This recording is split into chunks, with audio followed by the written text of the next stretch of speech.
हम to the point बात करेंगे कि आज हम बात कर रहे हैं आरसीएम बिजनेस की। इससे पहले मैं आपको थोड़ा सा इंट्रोडक्शन दे दूं। मेरा मसल मुकेश कोठारी मेरा नाम है।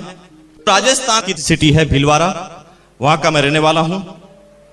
बात सुनता नहीं था, लेकिन शुक्रगुजार हैं भगवान का, माँ बाप का, उसके बाद हमारी अपलाइन मिस्टर प्रहलाद राय का। आप सब लोग जोरदार ताली इसलिए बजाएं क्योंकि वो आप सब लोगों की भी अपलाइन है। क्योंकि एक जर्नल, एक साधारण सा शख्स जो उस मेरी कंपनी में मेरा इमीडिएट बॉस था, शायद भगवान मेरे लिए ही ये प्लानिंग लेकर आए थे। मैं दुनिया में किसी की बात सुनता नहीं था, सिर्फ डरता था अपने बॉस से। मेरे बॉस ने मुझे संडे के दिन, अगस्त 2000 के दिन मुझे बुलाया घर पर कि आ जाओ, मेरे घर पर एक बिजनेस मीटिंग है, तुम्हें शामिल होना है। मैंने डिटेल में पूछी तो उन्होंने कहा कि बिना पूंजी का व्यापार है। मैंने कहा दिमाग खराब करता है, 10-20 हजार रुपए जो थोड़े बहुत बचत पड़े हैं वो भी लुटवाएगा, बिजनेस करवाएगा। 50 तरह की बातें दिमाग में आई, लेकिन मना करना ताकत नहीं थी। पहुंच गया। यहां पर भी मुझे पता है बहुत सारे आदमी आना नहीं चाहते थे, पहुंच गए।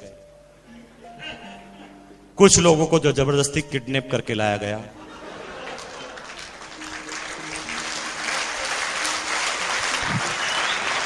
कुछ लोग जो हैं बेचारे इसलिए आ गए होंगे कि मना करना उनके बस की बात ही नहीं थी, ऐसे आदमी ने उन्हें इनवाइट किया था।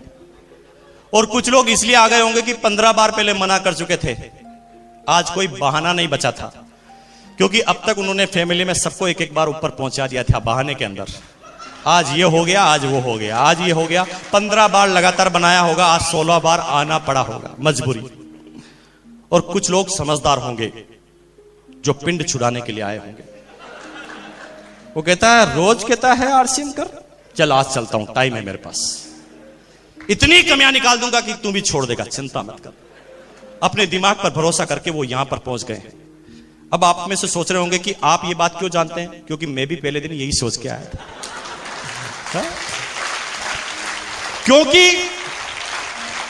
क्योंकि बॉस को मना करना ताकत नहीं थी, लेकिन मैं अपने आप को बॉस से ज्यादा इंटेलिजेंट समझता था। 90% कर्मचारियों की प्रॉब्लम है, अपने बॉस से ज्यादा इंटेलिजेंट अपने आप को मानते हैं।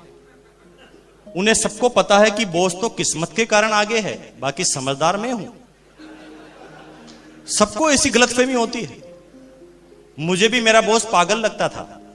मैंने कहा ये किस्मत से आगे पहुंच गया, बाकी इसकी जगह मुझे होना चाहिए। लेकिन जब उसके सामने जाता था तो जबान भी पूरी नहीं खुलती थी। आधी बात में यस और नो होता था, दूसरा कोई वर्ड नहीं बोला जाता था। कितनी भयानक जिंदगी होती है एक कर्मचारी जिनके ऊपर बॉस होता है। और अगर ये बॉस से छुटकारा चाहते हो ना, तो मेरी बात को आज मान लेना। मुझे पता है, मेरे जयपुर में एक दोस्त आरजीएस अफसर है ना, वो संडे के दिन में गया घर पर, उसके घर पर जाकर बैठा, सोफे पर वो बैठा हुआ था, मैं भी उसके पास जाकर बैठा। बात करते करते ही अचानक फोन आया। फोन की आवाज सुनते ही चौंक गया। पहले आराम से बैठा था, सीधा हो गया और कहता है yes sir, yes sir, yes sir, yes sir, yes sir, yes sir, yes sir, yes sir. खड़ा हो गया। अरे मैंने कहा खड़ा क्यों हो गया, तेरा घर है भाई, तू बैठ जा, तेरा बॉस नहीं है यहां पर। यस सर बिना खड़े हो ही कर सकता है, लेकिन गुलामी का एक जोरदार जंजीर जो जकड़ी हुई है, उसे पता भी नहीं चलता कि वो घर पे है कि बाहर है, क्योंकि बॉस का फोन आते ही दिमाग खराब हो जाता है। अब थोड़ी देर yes sir, yes sir, yes sir करता है, और थोड़ी देर बाद फोन को रखने के बाद मुझे क्या कहता है, पागल है साला। मैंने कहा भैया, अगर तेरा बॉस इतना ही पागल है तो मुंह पे बोल के बता, असली पागलपन फिर बताएगा वो तेरा। हाँ, और इसी गलतफहमी में हम कहीं जीते हैं। और मेरे साथ भी यही था। पहुंच गया पहले दिन, बैठ गया पीछे जाकर। एक आदमी आते ही कहता बजाओ ताली। मैंने कहा क्यों बजाऊं? नए आदमी को बड़ी प्रॉब्लम होती है, वो ताली, मैं क्यों बजाऊं ताली? वो अपनी पूरी एनर्जी इस चीज पे लगाते हैं कि ताली नहीं बजाऊंगा। 50 बार बजाने की इच्छा होती तो भी वो कस लेता अपने आप को, नहीं बजाऊंगा। पूरी एनर्जी इस चीज पे लगा रहा है कि ताली नहीं बजाऊंगा। इतनी एनर्जी अगर बजाने में लगा दे तो सक्सेस हो जाए।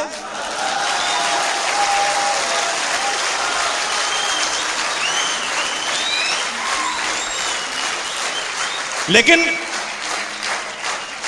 मैं तो जनरल आदमी था ना, उन्होंने कहा ताली बजाओ, मैंने कहा नहीं बजाऊं। लेकिन जो ही मेरा बॉस मेरी तरफ देखता था मैं बजाने लगा, क्योंकि दबाव से ही हम जिंदगी भर काम करते आए हैं, अपनी मर्जी से नहीं करते आए कभी भी। ताली बजाई 45 मिनट तक, अलग अलग तरीके से उन्होंने तालियां बजाई, क्योंकि मेरा दिमाग उस प्लान की तरफ था ही नहीं, तो कुछ समझ में आए नहीं। वो मुझे प्लान बता रहे थे, मैं कुछ और बता रहा था। वो कह रहे थे कि भैया ये बिजनेस है, मुझे ऐसा लगता था कि ये फंसाएगा।